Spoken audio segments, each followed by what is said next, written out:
Diafraqmal yırtıq, mədə yırtığının çarəsi varmı? Bu, müalicə mi olunmalıdır, yoxsa əməliyyat mı olunmalıdır? Bu barədə çox önəmli bilgilər vermək istəyirik. Əvvəla bilək diafraqmal yırtıq nədir? Demək, qida borusunun mədəyə keçid yerində, hiatus bölgəsi dediyimiz yerdə bir açıqlıq yaranır və mədənin girişi qida borusuna doğru sürüşərək, keçərək burada diafraqmal yırtıq əmələ gətirir. Loru dildə desək, burada bir qapaq mexanizmi var. Qida mədəyə keçən zaman qapaq açılır, mədəyə düşdükdən sonra isə qapaq bağlanır ki, geriyə qayıtma baş verməsin. Bu zaman insanları narahat edən reflüks şikayətləridir.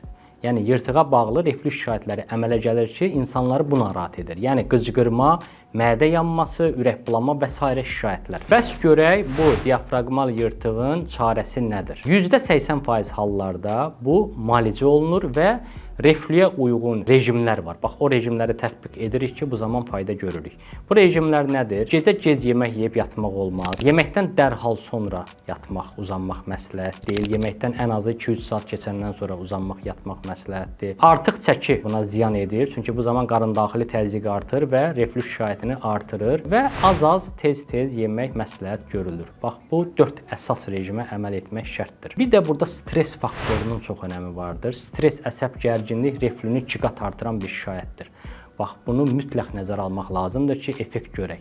Bəs nə zaman əməliyyat olunmalıdır? Demək, ağır dərəcəli yırtıqda 3-cü dərəcəli yırtıq varsa, bax, bu bəzən ciddi şikayətlər verə bilir. Xəstədə anidən pristup şəkilli ağrılar verir, hətta gecə yuxuda olan zaman anidən kəskin ağrı verə bilir, hətta bayılma, özündən getmə kimi şikayət verən xəstələr belə görmüşük. Bundan sonra belə ağır dərəcəli yırtıqda qida borusunda fəsadlar əmələ gələ bilir, şiddətli ezofagitlər əmələ gələ bilir, baret xəstəliyi əmələ gəlir ki, bax bu şiş önü xəstəlikdir.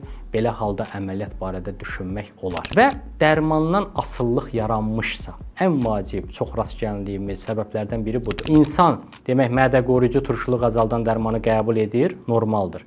Amma dərmanı kəsən kimi dərhal reflüks şikayətləri qayıdır. Yəni dərmandan asılı bir vəziyyət yaranır.